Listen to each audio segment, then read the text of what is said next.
André Couto e ao Marcelo, pela boa vontade, pela disposição, por estar aqui conosco nessa data e festejar esse dia, né? Então, é bom ter vocês conosco. Além disso, outros rostos que a gente não vê nessa reunião, então sejam todos muito bem-vindos.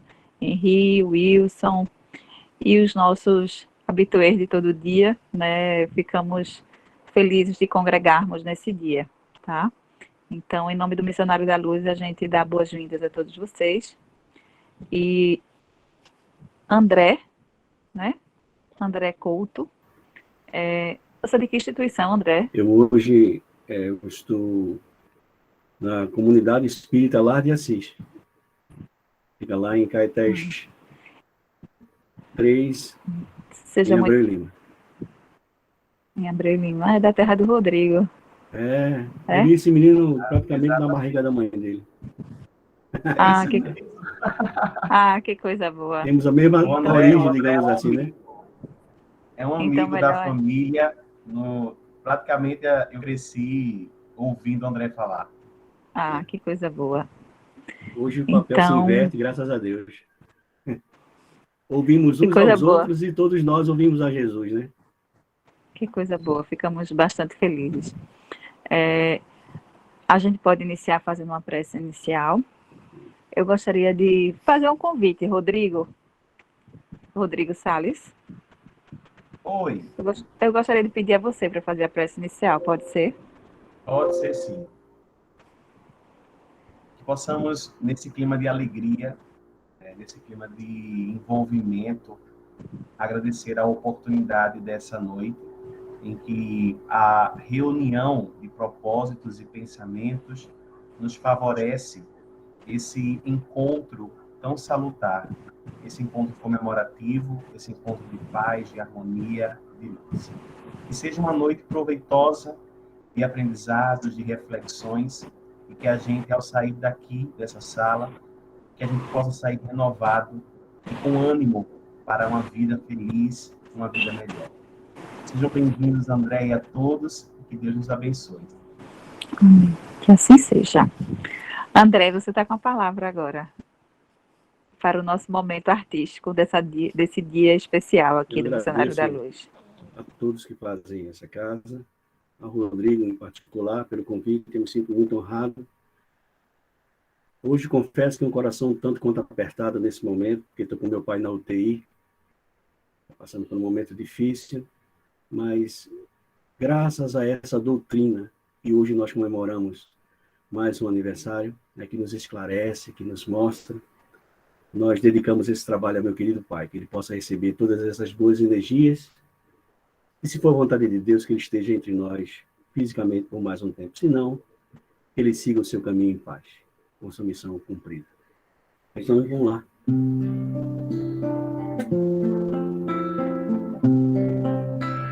Vamos cantar quem canta seus males espanta.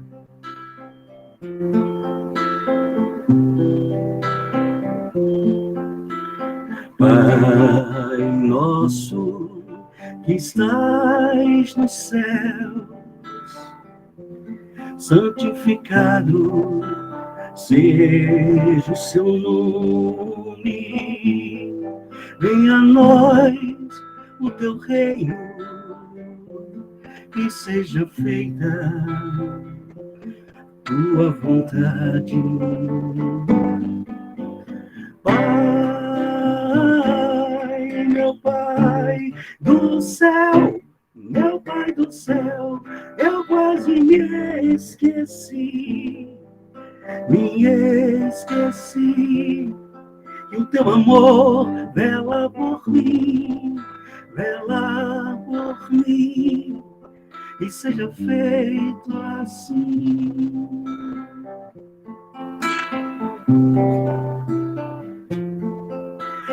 O alimento deste dia, dai-nos agora e sempre. Perdoai as nossas ofensas de um modo maior, com e perdoando. Pai, meu Pai do céu, meu Pai do céu, eu quase me esqueci que o teu amor vela por nós, e seja feito a Pai, meu Pai do céu, meu Pai do céu, eu quase me esqueci, que o teu amor vela por mim,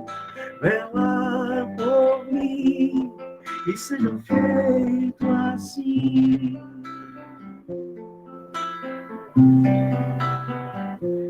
E não deixei-nos cair em tentação, mas nos livrai-nos de todo o mal.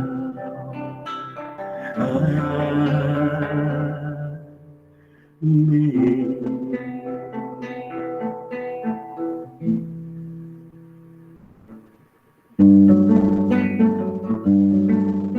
A próxima canção é de amigos queridos, a Marília Cerqueira e do Sérgio Mendes, do grupo Voz de Caridade.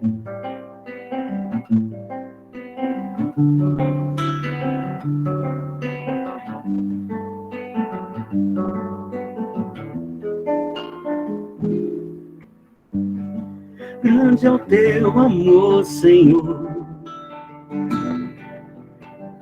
estás sempre a sorrir e a oferecer para nós o sol e a luz e a imensidão do teu coração.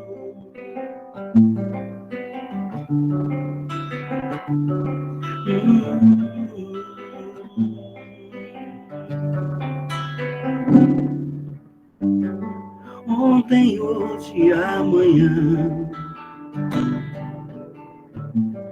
és sempre perdão, na lei de amor, de ação e reação, nas existências que eu aprendo então. Evoluir e crescer, o amor de Deus eu consigo encontrar uma razão para viver, continuar no meu caminhar. Evoluir e crescer, me libertar de todo mal que há em Senhor, e te amar, pois tu és simplesmente amor. Amor.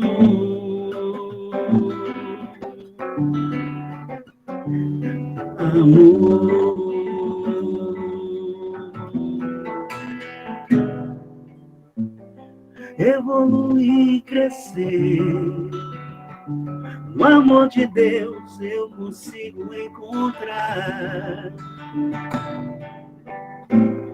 uma razão para viver, continuar no meu caminhar. Evoluir e crescer, me libertar de todo mal que há em mim, Senhor, e te amar, pois tu és simplesmente amor.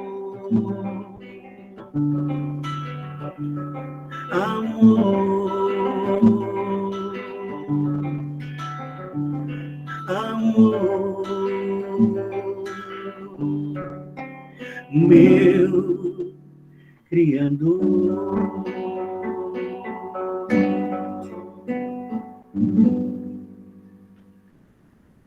Eu queria aproveitar a audiência de todos vocês e convidar para que possam estar conosco no próximo domingo, dia 24, no Centro Espírita Voana. A gente vai estar se reunindo lá com amigos nossos da música, numa tarde e noite muito especial. Feira de livros, vai ter música, vai ter lanche, vai ter aquele papo gostoso, né?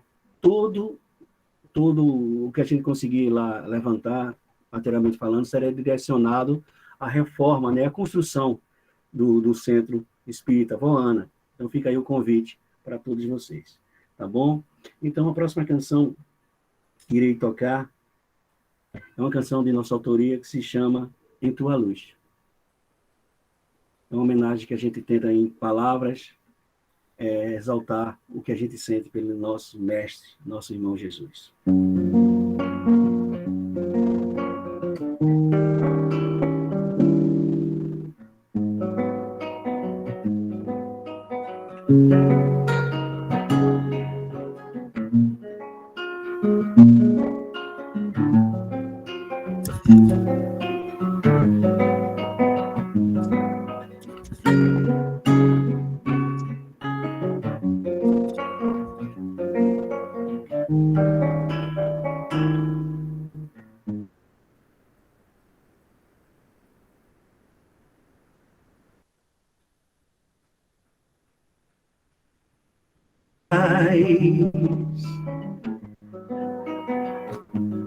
Gestos de amor, força que me faz cantar, mãos de perdão, olhar de luz,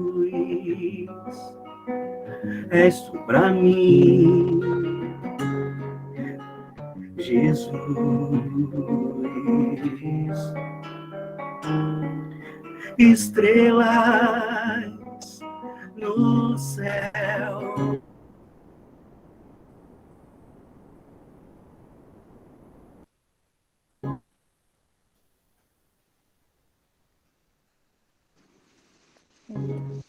brisa leve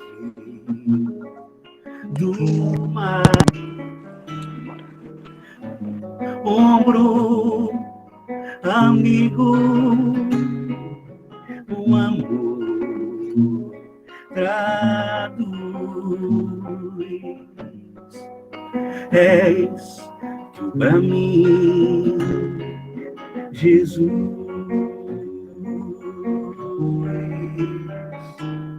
Sei que nunca estou só a caminhar, que ilumina o meu caminho com o teu olhar. A esperança, a paz que eu busco, és tu, Jesus. Eu vivo em tua luz. Na alegria, na tristeza ou na dor, em momento algum faltou-me o teu amor. Quero caminhar para sempre em tua luz e te amar, Jesus.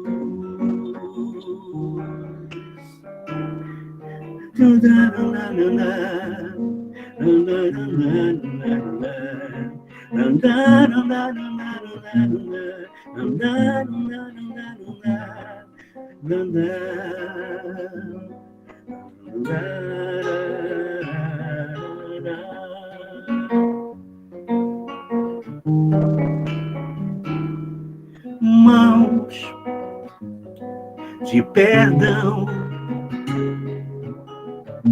olhar de luz, és tu pra mim, Jesus.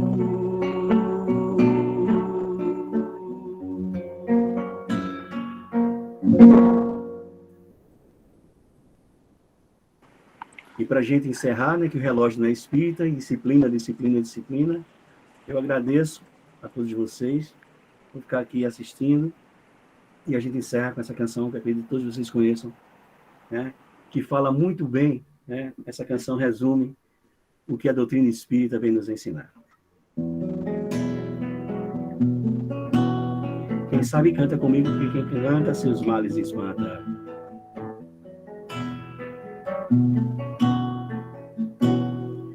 Tua doutrina me traz o conforto, me dá a certeza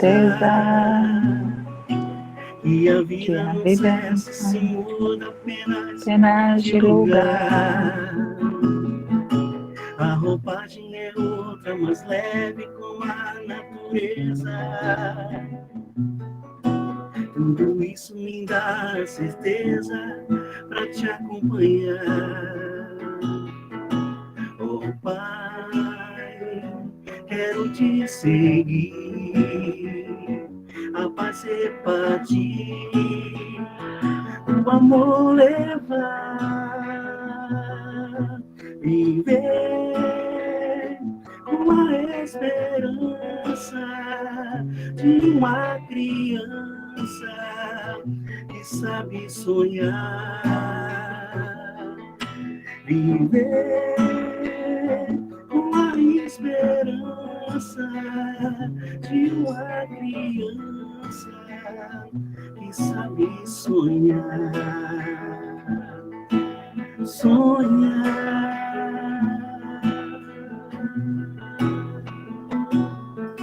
Tua doutrina me traz conforto, me dá a certeza e a vida não para, se muda apenas de lugar.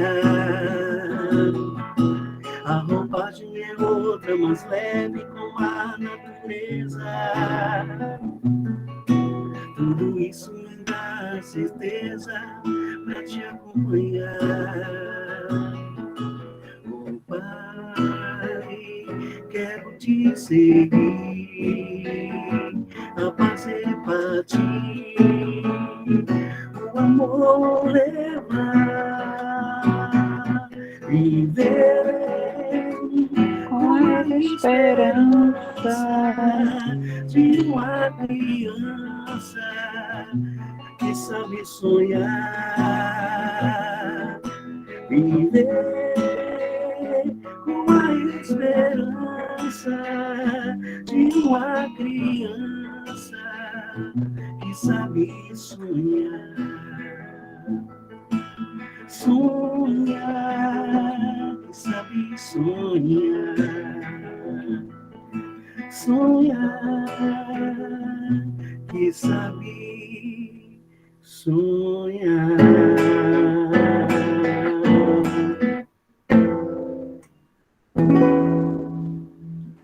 Luz e paz a todos. Muito obrigada, André. Essa música me trouxe uma recordação tão boa da evangelização infantil aqui do missionário, coisa boa. Muito obrigada pela oportunidade, né, de ouvi-lo e de trazer essa alegria, né, trazer o conhecimento também por meio da música, por meio da arte. Ficamos bastante felizes com essa apresentação. E obrigado. Como o tempo urge também, né, a gente convida o Marcelo Henrique. Marcelo é de Florianópolis, é isso? Santa Catarina? É um bocadinho longe, né? Mas que bom que a gente tem esse mecanismo agora, né? E podemos usufruir da sua palavra, que hoje falará, né, sobre o Espiritismo e sobre... Cadê? Caiu aqui. As leis da sociedade, né? E... Peraí que eu... Aqui. Cadê? Saí do ar. E ficamos contentes em tê-lo conosco, Marcelo. A palavra está franqueada para você. Muito obrigada. Muito obrigado também aos companheiros do Núcleo Espírita Missionários da Luz, em especial o Rodrigo Salles, pelo carinhoso convite que nos fez para estarmos aqui hoje, conversando um pouco mais sobre as leis morais e a espiritualização da sociedade. Registramos a satisfação, podemos conhecer pessoas de várias partes do Brasil. Quero saudar em especial os meus colegas de Conselho de Gestão do Grupo Espiritismo com Kardec, a Débora, o Henry, a Leopoldina, o Marco, a Marta e o Sidney, que se fazem presentes, atendendo o nosso convite, divulgando essa nossa conversa. Não digo que é palestra, nós vamos tentar encabular uma conversação, em homenagem aí ao pontapé inicial da doutrina dos espíritos neste planeta, a partir do 18 de abril de 1857, então aí 165 anos de luz, como costuma dizer o meio espírita, a partir da proposta de espiritualização trazida pela falange de espíritos superiores que trabalhou em conjunto com o nosso professor francês. Quero abrir essa nossa conversação, aliás, citando Allan Kardec, não em um livro dos Espíritos, mas em um livro dos Médiuns, no capítulo 2º da primeira parte, no item 13, onde Kardec diz o seguinte: o Espiritismo, que entende com as mais graves questões de filosofia, com todos os ramos da ordem social, que abrange tanto o homem físico quanto o homem moral, é, em si mesmo, uma ciência, uma filosofia que já não podem ser aprendidas em algumas horas como nenhuma outra ciência. Veja o destaque que nós damos a essa passagem de Allan Kardec. As mais graves questões da filosofia, com todos os ramos da ordem social. Esse é o cenário, o palco onde nós vamos trabalhar hoje, a ideia de que a apresentação do conjunto das leis morais fornece a nós espíritas ferramentas capazes de contribuirmos individual e coletivamente com o progresso social e, portanto, com a própria espiritualização do planeta. Eu, de início, costumo elencar aquilo que eu chamo de conceitos operacionais, conceitos fundamentais da nossa conversa de hoje. O primeiro conceito é o conceito de leis. O que são leis? Senão aqueles códigos de conduta que podem ser escritos ou não escritos, presentes desde os primeiros grupamentos humanos que se tem notícia na Terra. Então, a existência de códigos de conduta é o liame que permeia as nossas relações interpessoais, as nossas vivências individuais e coletivas. O que são leis morais, senão a definição espírita para as leis de Deus? Lembremos que no judaísmo, essas leis nos foram apresentadas como a tábua das 10 leis, ou os 10 mandamentos.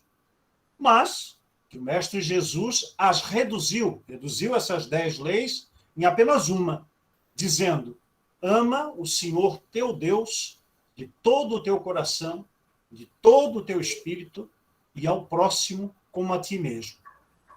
Aí vem a doutrina dos espíritos para fazer novamente a ampliação do conceito da lei de Deus e nos apresenta, na terceira parte do Livro dos Espíritos, a obra que comemoramos nesse dia, as 10 leis morais, que são vigentes para todos os seres criados por Deus. Veja que a aplicabilidade das leis não é apenas à espécie humana, ao espírito propriamente dito, porque elas se enquadram também a vivência de todos os outros seres da criação em todos os mundos habitados. Por último, o conceito de sociedade, que é a organização política, material, compreendendo os agrupamentos humanos, em que a base sociológica, política e espiritual é a família, e cada vez mais em suas múltiplas composições. Família como a reunião de pessoas com afinidade. E aí chegamos no último conceito da nossa conversa, que é o conceito de espiritualização, que corresponde à lei do progresso, segundo a doutrina dos espíritos. Seria também uma lei que compreende todos os seres. Na poesia contida na codificação do átomo ao arcanjo, compreendendo assim um progresso em natureza infinita, abrangendo todos os níveis que o Espiritismo consolidou na escala espírita, questão 100 e seguintes de O Livro dos Espíritos, de simples e ignorantes até alcançarem o estágio puro, de pureza espiritual. Feitas essas considerações preliminares, há, no cerne da apresentação desse tema, uma dicotomia, e ele é o ponto de partida da nossa análise. Essa dicotomia, essa diferença, está colocando-se lado a lado os conceitos de justiça e de injustiça na ordem social vigente, seja a ordem local, onde cada um de nós reside, a ordem nacional e até mesmo a ordem internacional e planetária. Ora, como podemos conceituar o que é justo e o que é injusto? O que é justo para mim pode não ser para a Débora, pode não ser para a Antonieta, pode não ser para o Gustavo, pode não ser para a Edilene. O que é injusto para mim não alcança o nível de compreensão de injustiça de muitas pessoas que convivem conosco hoje em dia, sobretudo quando os ânimos se acirram. O justo e o injusto, portanto, à luz do Espiritismo e à luz das leis espirituais, não pode ser decorrente de uma análise pessoal, variável em função das percepções que cada um de nós tem a respeito da atual existência no âmbito da vida que estamos vivendo hoje, como também no conjunto das encarnações que o Espírito realizou e da bagagem de conhecimento e de progresso que ele possui. Ora, a noção plena, perfeita de justiça é a divina, que é bem distante da nossa justiça humana. E essa justiça divina é um sistema jurídico, espiritual, incorruptível, absoluto e soberanamente perfeito, justo e bom. E que se aplica a todos indistintamente, se aplica a todos os seres da criação divina. Podemos, então, elencar 6 características da justiça divina, segundo a interpretação espírita. Primeiro, ela tem abrangência universal. Ela se faz em todo o universo, queiramos ou não, gostemos ou não. Segunda, ela tem uma característica de imaterialidade na execução. Não existe um tribunal físico onde nós somos, entre aspas, julgados pelos nossos atos, onde os nossos atos bons são aferidos positivamente e os nossos atos ruins são qualificados negativamente. Terceiro, esta justiça possui um poder total de sanção, o que quer dizer, nas próprias palavras de Jesus, que dessa justiça ninguém escapa. O quarto critério, ou a quarta característica da justiça divina, é que ela é perfeita na administração tanto das penas quanto dos gozos. E aí nós vamos lembrar o livro, que também é de Allan Kardec, cujo título é O Céu e o Inferno, e que tem como subtítulo A Justiça Divina segundo o Espiritismo, para abranger penas e gozos, ou seja, pontos de correção e pontos de qualificação na andança progressiva de cada espírito. Quinta característica, não há uma dupla jurisdição, um duplo grau de jurisdição como existe na justiça brasileira. Há apenas uma instância única e absoluta de apreciação judicial, ou seja, não cabe recurso da aplicação da justiça aos nossos atos, porque ela é perfeita, porque ela não comporta erros, porque ela não precisa ser revista por ninguém, por nenhum mentor espiritual, por nenhum espírito ascensionado, por Deus ou qualquer um dos seus emissários ou ministros.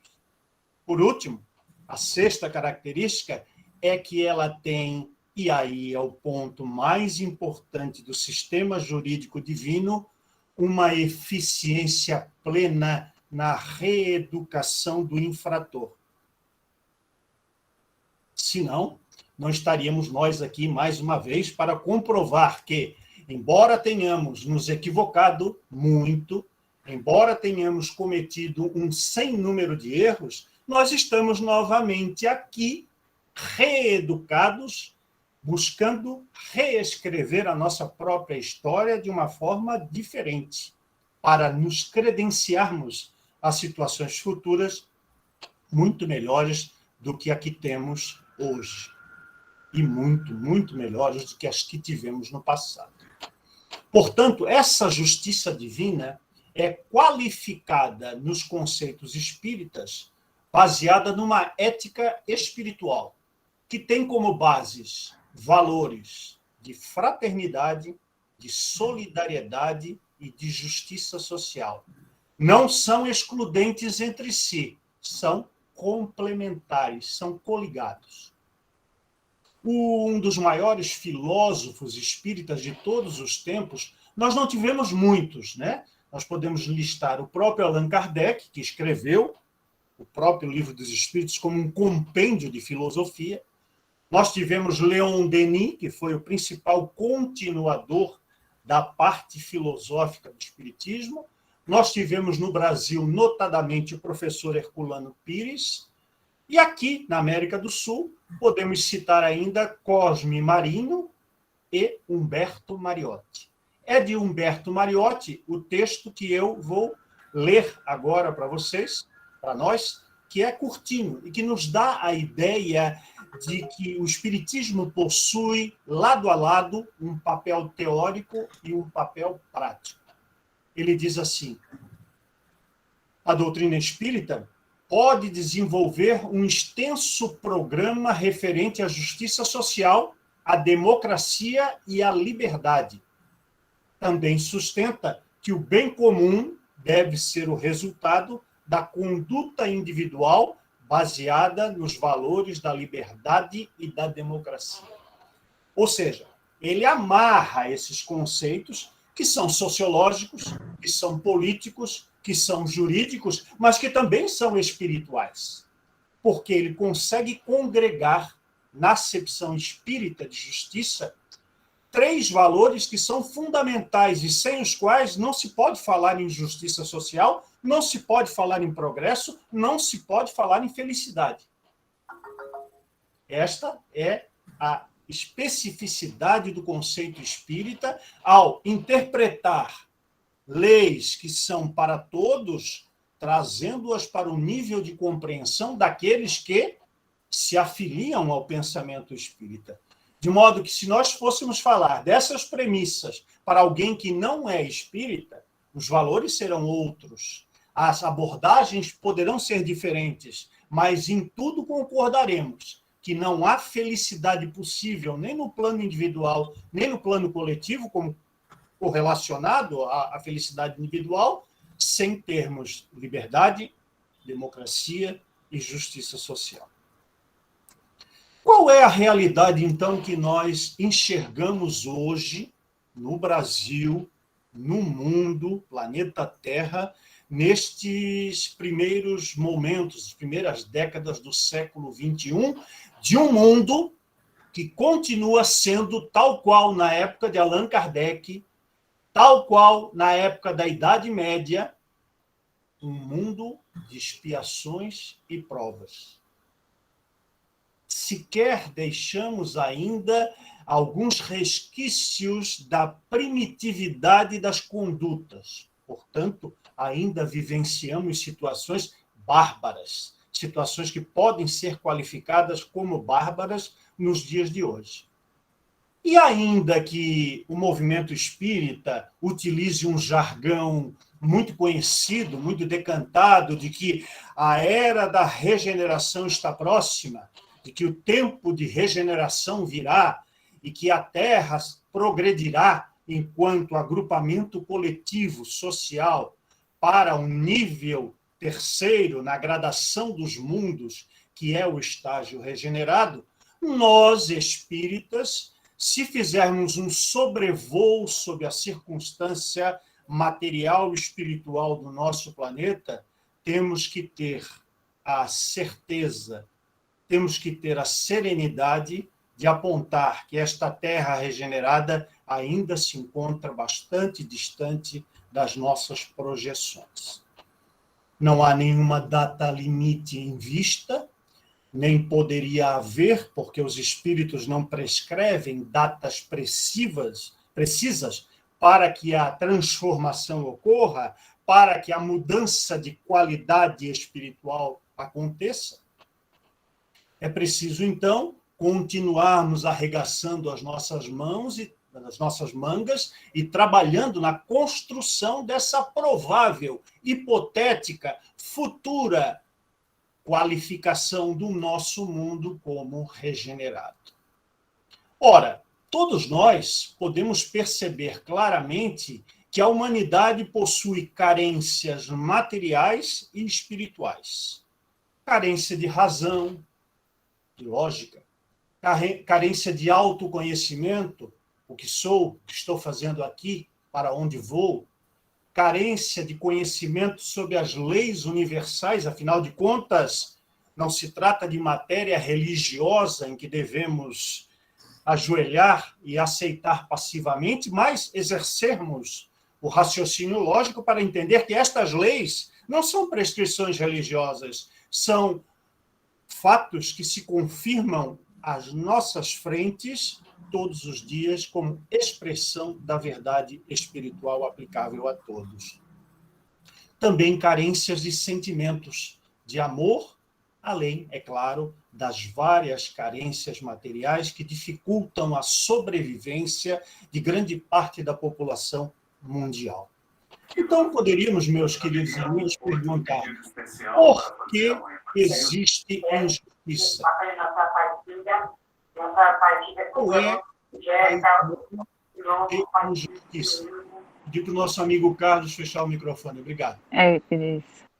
A injustiça, dizem os espíritos que trabalharam junto com Allan Kardec, deriva de duas das maiores chagas presentes na humanidade ainda: o egoísmo e, ao lado dele, o orgulho.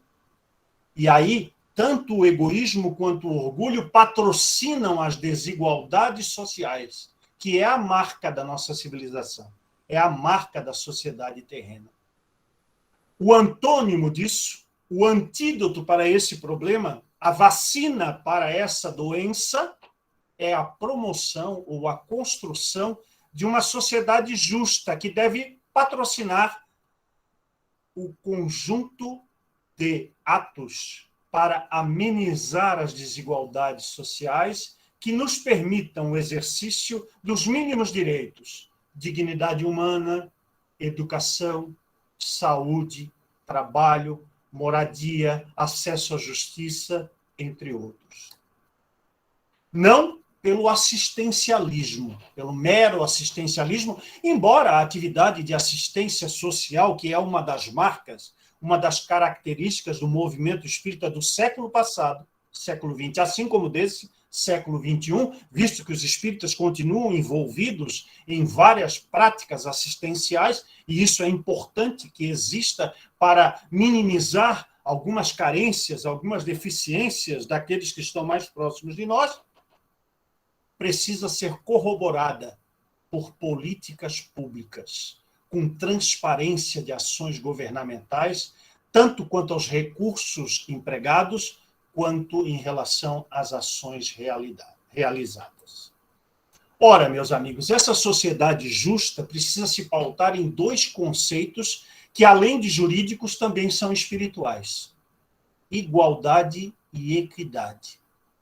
Igualdade significa aquela máxima que todos nós conhecemos de cor e salteado desde que nos entendemos por gente. Todos são iguais perante a lei, não é? Agora, esta igualdade, ela não é absoluta, nem pode ser. Essa igualdade precisa, necessariamente, respeito às diferentes configurações de raça, de gênero, de orientação sexual, de crenças, de preferências, entre tantas outras. Tanto na forma de políticas protetivas, para que as minorias não sejam massacradas, para que os diferentes não sejam perseguidos, e também de salvaguarda desses próprios direitos, pela participação, inclusive, de representantes de todos os segmentos conhecidos da nossa sociedade nas ações públicas. Já equidade é o equilíbrio que a balança do direito material faz em relação às convivências ou às situações humanas. É um nivelador jurídico, legal e processual, que só existe na condição material, porque na condição espiritual, para Deus, para as leis divinas, Deus aí colocado como subjetivamente, né? Como aquele que criou o universo, aquela força maior. Na configuração espiritual, a equidade é sempre vigente, enquanto que na nossa lei material, nem equidade, nem igualdade são, muitas das vezes, percebidas.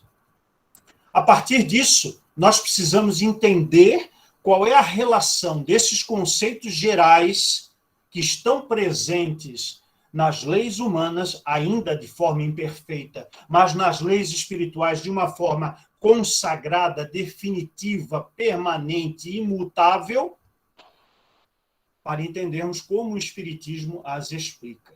E aí, a fonte desta terceira parte da nossa conversação é exatamente o Livro dos Espíritos que comemoramos nesta data. Como é o Espiritismo em relação à aplicação das leis morais para que se alcance a justiça social? Primeiro, nós temos que partir da definição do que é existência física, do que é existência material, do que é a encarnação. Na questão 132 do Livro dos Espíritos está lá consagrado quais são os objetivos da encarnação de todos nós, de todos aqueles que já viveram, os que estão vivendo, os que irão viver na forma da carne, na forma da materialidade. Promover o próprio aperfeiçoamento,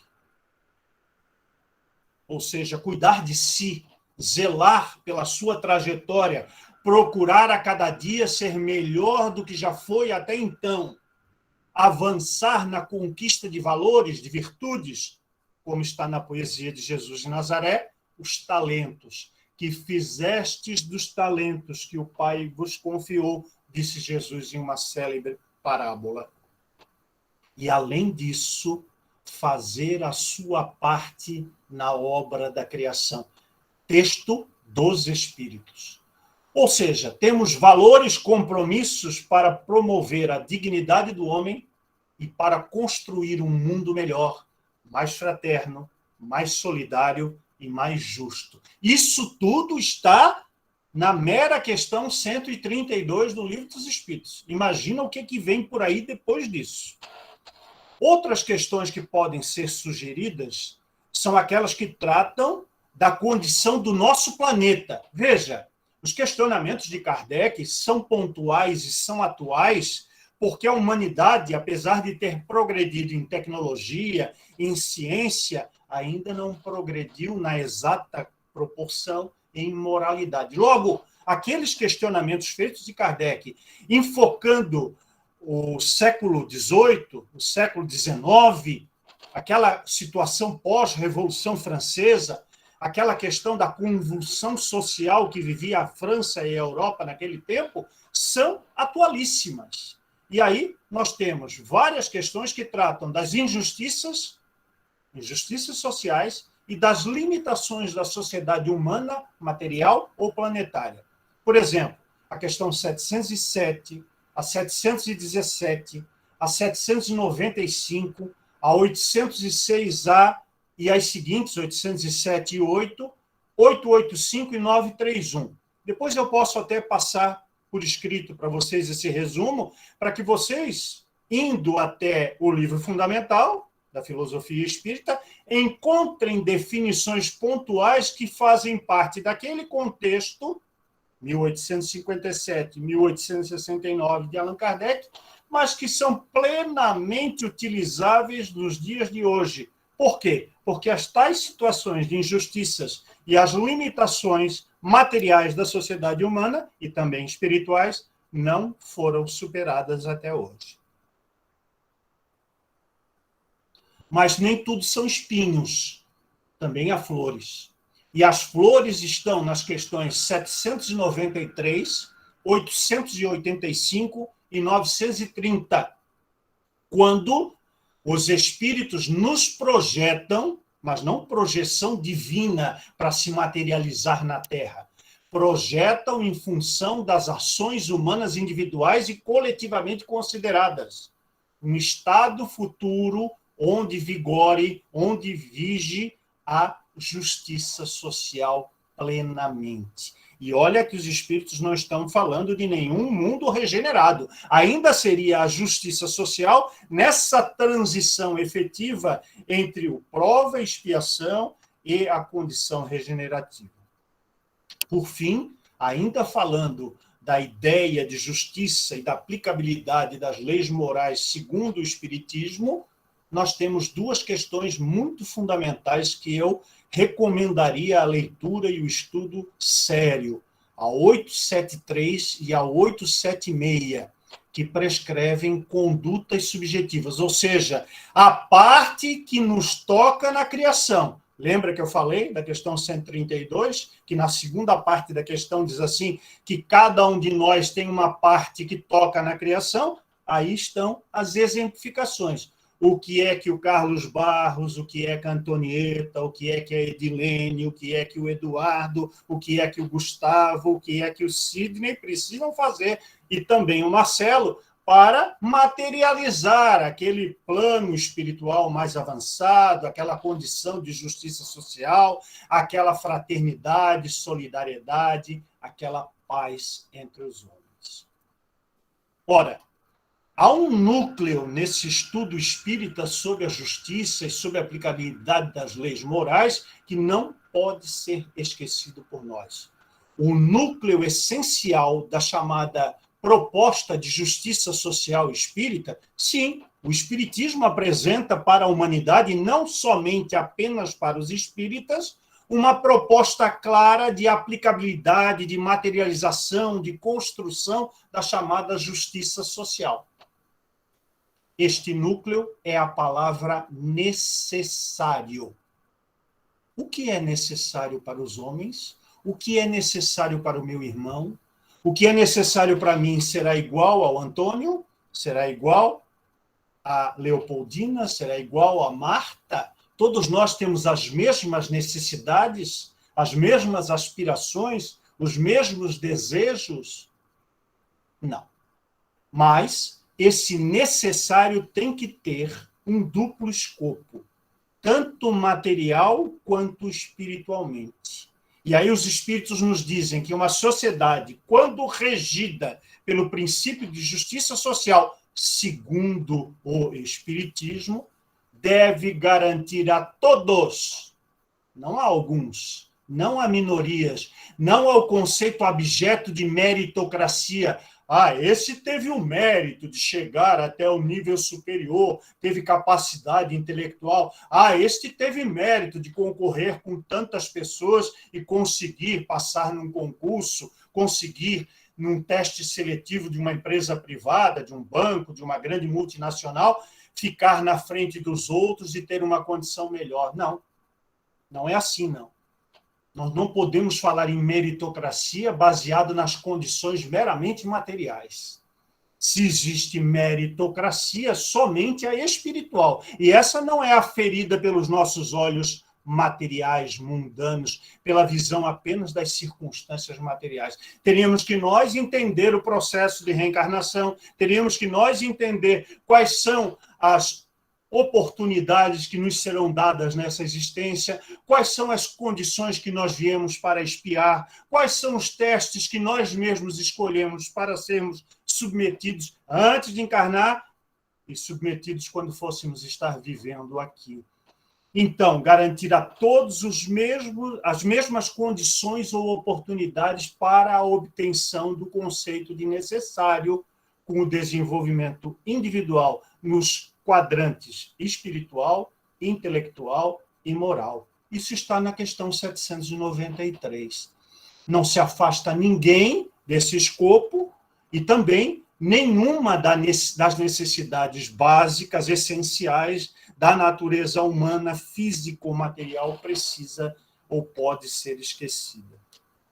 Ora, o necessário ou as necessidades contempla, então, aquelas que são vitais, viver e continuar resistindo com qualidade, as úteis, que são aquelas que fazem parte do conjunto das nossas atribuições, compromissos, finalidades, responsabilidades do dia a dia, as intelectuais, porque todos nós estamos aqui também para fazer desabrochar as virtudes do nosso intelecto, da nossa razão, as estéticas. O Espiritismo não esqueceu da beleza, né? Há várias mensagens, por exemplo, na Revista Espírita, tratando do belo, e o belo é sempre o que conduz ao bom.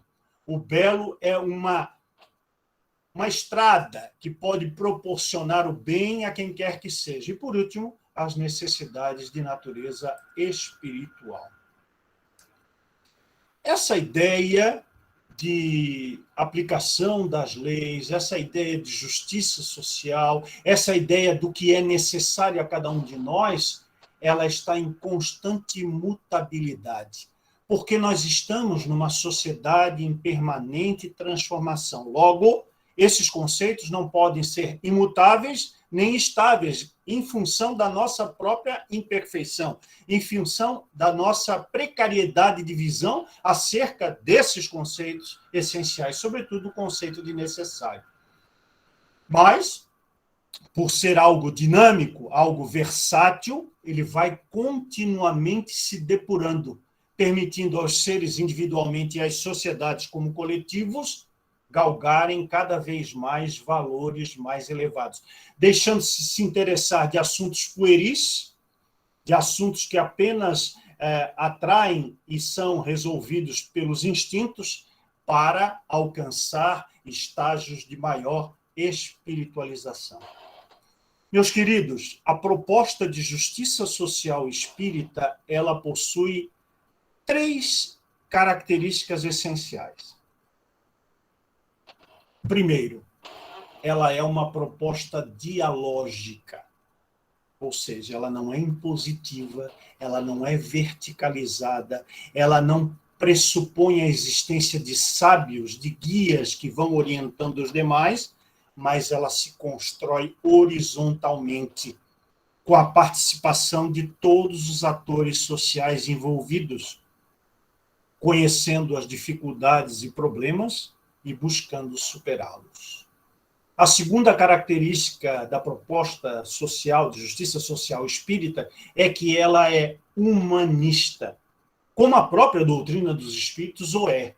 Humanista porque o centro é o homem, que é o agente e, ao mesmo tempo, o objeto de todos os esforços direcionados em favor do progresso e da justiça.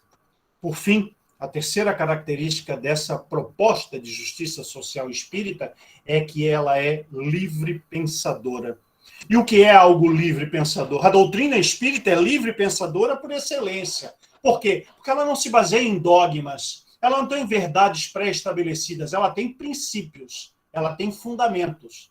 Mas a construção da doutrina, ela é permanente. E Kardec calca essa circunstância quando ele diz que ou o espiritismo acompanha as ciências, ou o espiritismo continua, por meio das evocações ou das comunicações espontâneas, acessando um conhecimento que esteja à frente do seu tempo. Logo, ele não se cristaliza naquele momento, 1857 a 1869, dos primeiros albores da própria filosofia espírita. Sendo despida, então, de preconceitos e de dogmas, ele particulariza os entendimentos, ele permite que hajam diversas manifestações a respeito do tema para, então, eliminar as diferenças existentes com base no consenso e erradicando, enfim, as injustiças sociais. Por isso, a proposta de justiça social espírita provoca em nós, provoca em cada ser que já se encontra desperto, que já tem uma noção do que é justo e do que é injusto, 2 sentimentos. O primeiro, o básico, o fundamental, o essencial para que se tenha uma conduta espírita diferenciada. Chama-se indignação. Eu não posso estar contente, feliz, realizado. Eu não posso dizer que estou cumprindo o status, a proposta, a missão que tenho na existência, enquanto existir ao meu lado, bem proximamente, assim como distante, inúmeras criaturas que não têm o mínimo para viver, que não são respeitadas, em que não há tolerância, em que não há fraternidade, solidariedade, tampouco justiça. O segundo elemento é este, o da solidariedade entre os seres que estão partilhando esta mesma existência, esse mesmo contexto, essa mesma relação de tempo e espaço que vivemos hoje na Terra. E essa solidariedade se manifesta para o povo espírita pelo engajamento em movimentos voltados, destinados a superar esse perverso modelo social em que nós estamos envolvidos, substituindo paulatinamente, à medida das nossas forças e potencialidades, por um sistema melhor e mais ajustado aos reais propósitos espirituais da nossa encarnação nesse planeta. A doutrina espírita, então, propõe uma verdadeira revolução, uma revolução espiritual, porque parte da reconstrução das bases do comportamento humano a partir de princípios éticos. E ética não é moral. As pessoas, às vezes, confundem. As pessoas acham que estão tratando de sinônimos. Moral é aquilo que compete individualmente a cada um. Podemos dizer que fulano tem uma boa moral e Beltrano tem uma moral que não é razoável, que não é adequada, porque a forma de ele pautar as suas ações dentro de princípios próprios, dentro de ideias pessoais, que podem ser pré-concebidas ou concebidas por ele mesmo. Já a ética é o consenso universal. É a ideia da permanência, é a ideia da aplicabilidade das leis espirituais à vida de cada um de nós. Portanto, esses princípios éticos devem nortear as nossas ações e devem ser a base para revermos princípios jurídicos, princípios econômicos e princípios sociais, a fim de que possamos materializar uma justiça social que dará aso, que dará plenitude, que dará concretude a uma futura justiça espiritual.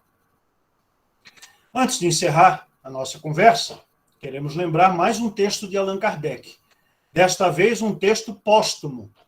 Um texto que, segundo o meu amigo Henry, que está aqui na minha frente, na tela, precisa ser olhado com atenção, porque já que descobriu-se adulterações nas obras originais de Allan Kardec, sobretudo em A Gênese e em O Céu e o Inferno, escritos após a morte do codificador, modificadas as obras fundamentais do Espiritismo para incorporar teorias alienígenas nessas obras, um livro publicado 31 anos após a morte de Kardec precisa dos nossos olhos bem abertos para não sermos nós enganados, tomando assuntos que não sejam verdadeiros como tal. Mas, em obras póstumas, temos um texto genuinamente kardeciano, que tem a digital, que tem o DNA de Allan Kardec. Vejamos, diz ele, a inteligência nem sempre constitui um penhor de moralidade, e um homem mais inteligente pode fazer péssimo uso das suas faculdades. Veja o axioma presente em toda a terceira parte do Livro dos Espíritos, quando se diz que o intelecto tem que acompanhar a moralidade e vice-versa. Continua Kardec. Do outro lado, a moralidade isolada pode, muitas vezes, ser incapaz. Então, temos uma pessoa que é boníssima, que faz o bem todos os dias, mas não sabe administrar esta maneira de fazer o bem e acaba fazendo bem, entre aspas, em excesso e prejudicando alguém. Sobretudo quando a gente fala, né, na questão da educação dos filhos, que nós, pais, temos que dosar o nível de afetividade com o nível de cobrança, o nível de educação, porque senão estaremos criando delinquentes juvenis, delinquentes adultos e delinquentes idosos.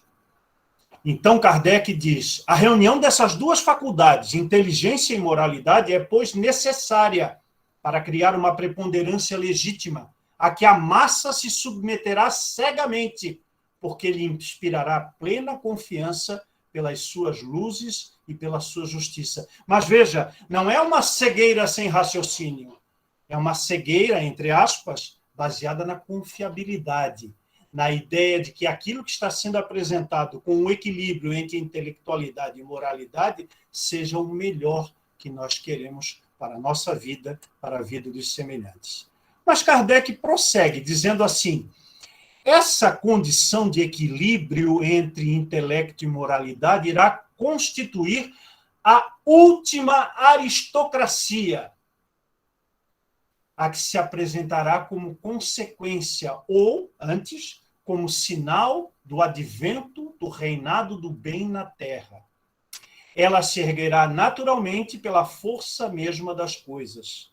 E quando os homens de tal categoria forem bastante numerosos, forem em número maior do que os que não estão virtuosos, formarão uma maioria imponente e a massa desconfiará os seus interesses.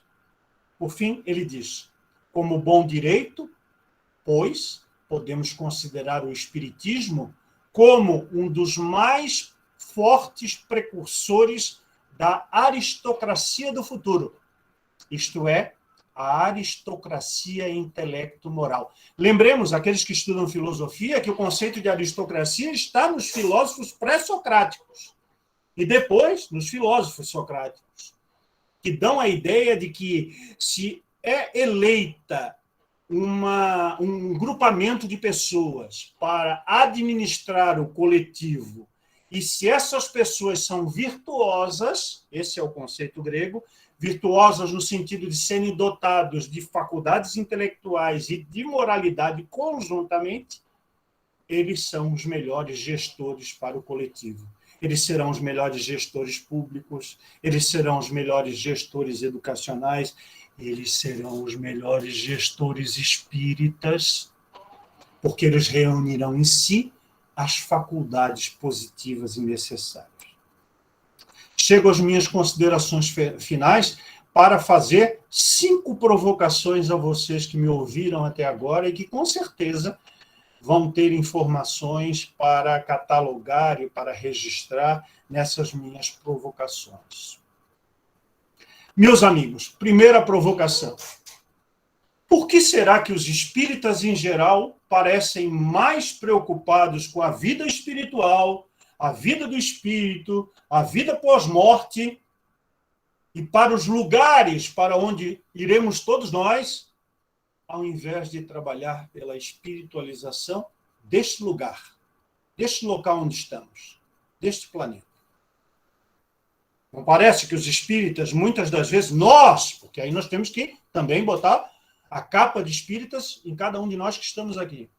Não parece que nós estamos mais preocupados para qual colônia, como se existissem colônias, para qual umbral, como se existisse umbral, para qual vale, como se existisse vale, nós iremos, quando, na verdade, a erraticidade, o mundo espiritual, o mundo invisível, é aqui do lado, é onde nós estamos, porque disseram os espíritos, Allan Kardec, que os espíritos desencarnados permanecem convivendo nos mesmos ambientes e se esbarram conosco, porque nutrem as mesmas afinidades, as mesmas simpatias, as mesmas predileções, e porque aqueles que eles amam ou odeiam estão aqui, permanecem nesse órgão. E as relações, ou como gosta de dizer a nossa Federação Espírita Brasileira, na sua campanha Viver em Família, aperte mais esse laço, os laços não se afrouxam, como disseram os espíritos a Kardec, com a morte. Muito do contrário, eles ainda se apertam mais, porque as relações perduram. Então, essa é a primeira provocação.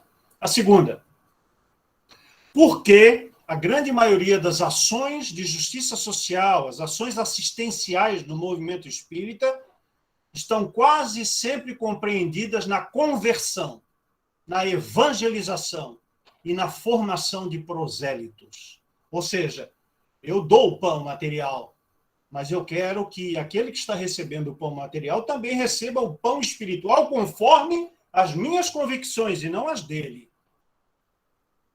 Então eu doutrino, eu evangelizo, eu faço proselitismo, eu quero converter, eu quero que todos sejam espíritas um dia, quando em nenhuma das prescrições de Allan Kardec e dos espíritos superiores está grafado nas obras fundamentais que todos serão espíritas um dia, em termos de definição de filosofia, de religião, de movimento social.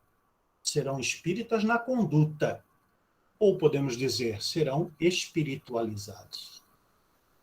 Terceira provocação. Nos temas que são considerados os mais difíceis, os mais agudos da nossa atualidade planetária, nós percebemos um distanciamento. Não, isso não é comigo. Não, esse tema não. Esse tema é um assunto polêmico, como disse Kardec numa dissertação lá na revista. Afastai-vos dos temas polêmicos. Então, isso não é comigo. Então, por que percebemos do movimento espírita em geral, e aí eu vou listar as federativas, as pequenas, médias e grandes instituições, pequenas e grandes empresas, porque também são empresas do ponto de vista gerencial, por que elas, de norte a sul do Brasil, se afastam dos debates sociais e dos movimentos coletivos, sobretudo aqueles que preconizam a necessidade de modificação da nossa sociedade, de modificação das leis, de modificação dos elementos que regem as relações sociais. Há um motivo justificável para esse afastamento? Não, nós estamos aqui para tratar das coisas espirituais e não das coisas materiais, dizem muitas lideranças espíritas. Não, já temos gente preocupada com isso, a nossa preocupação é com a espiritualização das criaturas. Como se essa espiritualização prescindisse do estômago cheio, um lugar decente para viver, de educação de qualidade, de saúde para todos, de combate às epidemias, de vacinação em massa, etc, etc, etc. Como, então, reverter esse quadro? Quarta provocação. Considerando que todos nós, homens, somos espíritos encarnados e que mais ou menos estamos nos mesmos degraus evolutivos, sim, porque eu não encontro espírito superior entre nós no planeta atualmente. Me desculpe aqueles que conseguirem enxergar. Se vocês me apontarem um espírito superior reencarnado no Brasil hoje, eu paro a minha exposição aqui. Eu não consigo enxergar. Pegando a escala espírita, eu não consigo enxergar. Quase todos nós que estamos aqui somos espíritos de terceira ordem, com as nossas vicissitudes. Alguns se distanciam em aspectos de moralidade, outros de intelectualidade, mas, vez comum, ainda partilhamos das mesmas turbulências. Ora, se somos todos de terceira ordem, nós temos um certo prejuízo na nossa visão espiritual, né? E vamos entender também que esse prejuízo de interpretação, de entendimento, também se estende aos desencarnados, já que eles, quando identificados como ex-vivos, é um grande dirigente espírita, grande, entre aspas, grande é um notável dirigente espírita, né? Quer dizer que seja grande em espiritualidade, grande em moralidade, pelos motivos já expostos. Não consigo identificar grandes sumidades espirituais que participaram. Temos pessoas destacáveis, né? Temos Alta de Souza, temos Francisco Xavier, né? Temos Herculano Pires, temos tantas pessoas que poderiam ser nominadas com trabalhos notáveis, mas nenhum espírito superior, francamente. Então, se eles são assim, e se eles, quando morrem, vêm aparecer nos centros espíritas para dar orientações, por que nós aceitamos passivamente a ideia dos encarnados, que são lideranças, que são expositores, popstars, que são médiums famosos, e por que nós aceitamos passivamente aquilo que é dito pelos espíritos, sem praticamente nenhum crivo de interpretação, de lógica racional, de aplicabilidade ou de comparação do que eles dizem com o que está contido na lição dos espíritos superiores que estiveram com Allan Kardec? Qual a justificativa, então, meus queridos, para um comportamento de rebanho no movimento espírita? Por fim, vamos à quinta provocação. Se considerarmos todas essas premissas filosóficas, teóricas, apresentadas na nossa conversação de hoje, todas aquelas que nós podemos somar, observando o contexto das 32 obras de Allan Kardec, podemos dizer que aquelas pessoas que entenderem as questões teórico-filosóficas do espiritismo se encontram já suficientemente embasadas e motivadas para implantar a justiça social na Terra? Se entendemos que sim, o que é que falta na prática para que essa justiça social parta do trabalho dos espíritos? Muita paz. Marcelo, além de agradecer, a gente precisa de uma pausa para refletir, né? Porque foram socos, assim, né, para a gente poder despertar com essas grandes provocações que você trouxe hoje, assim, foi fantástico. Eu te agradeço em nome do Missionário da Luz. Agradeço. Me faltam até palavras, porque ainda estou pensando nas provocações, nas perguntas ainda. Anotei aqui todas, estão todas anotadinhas para pensar melhor naquilo que nos falta, né, e naquilo que a gente pode aperfeiçoar. Aliás, deve, né? Caiu aqui. Então, muito obrigada por essa exposição, por essa grande provocação, né, por essa reflexão a respeito do espiritismo e do nosso papel, né, como espíritas, como seres sociais, como cidadãos, e nessa conexão toda, né, do nosso papel, nisso tudo, com o espiritismo. E diante da situação atual do nosso país, né, tão fragilizada, tão difícil tudo isso que a gente está vivendo hoje. Tem algumas pessoas que estão mandando congratulações a você, Marcelo, agradecendo pela noite. Depois você vai conseguir ver aqui as exposições, tem muitos agradecimentos, então a gente segue. Essa semana a gente ainda está celebrando, né, esse grande marco, né, do Espiritismo, que é o aniversário do Livro dos Espíritos. Então, eu tenho recadinhos ainda para dar, para dizer que amanhã, no Missionário da Luz, ainda continuamos com uma palestra presencial. Nesse caso, o horário é diferente, é das 19 às 20h30. O nosso convidado é o Alexandre Júnior. Teremos um momento de arte com o André Vieira e o Bruno do Vale. E o tema da noite será o Espiritismo, Educação, Gênero e Sexualidade, um diálogo com questões sociais. Então, todos que puderem, né, estar aqui presencialmente estão convidadíssimos. Aliás, todos estão convidados, mas seria válido, né, a presença de quem puder estar lá no Missionário da Luz amanhã. Lembrando que é o Missionário da Luz do Pina, né, porque existe um Missionário da Luz, acho que em Olinda, o Pina no Recife, no caso, que é um bairro, né? Então, só temos a festejar e agradecer e a pensar, né? A pensar e a refletir, a ver o nosso papel, né, na doutrina espírita e na nossa sociedade hoje. Então, nós vamos fazer a nossa oração, agradecer por essa noite maravilhosa de brilhantismo, agradecer, Marcelo, mais uma vez, por sua exposição, por esse raciocínio lógico maravilhoso, e orar. Nós vamos lá. Rodrigo, obrigada, né, por ter nos ter trazido. Vamos lá. Querido Jesus, bons espíritos, amigos, trabalhadores do Missionário da Luz e tantas casas amigas, onde vários trabalhadores se fazem aqui presentes nessa noite.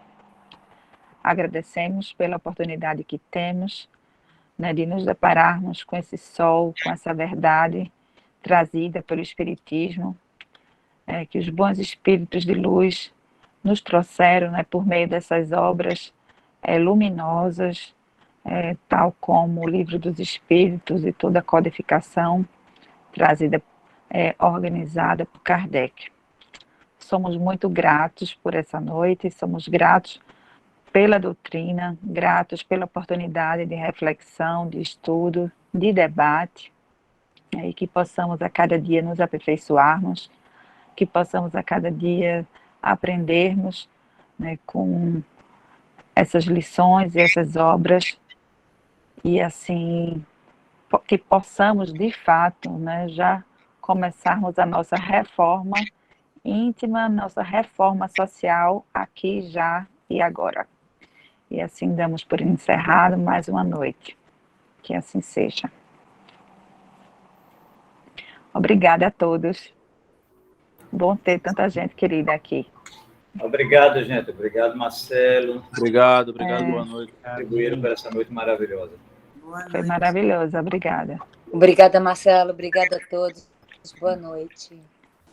Carol, não sai agora não, que a ainda tem gravação. Não, parar a gravação, vou tentar. Saudades. Não para agora também. não.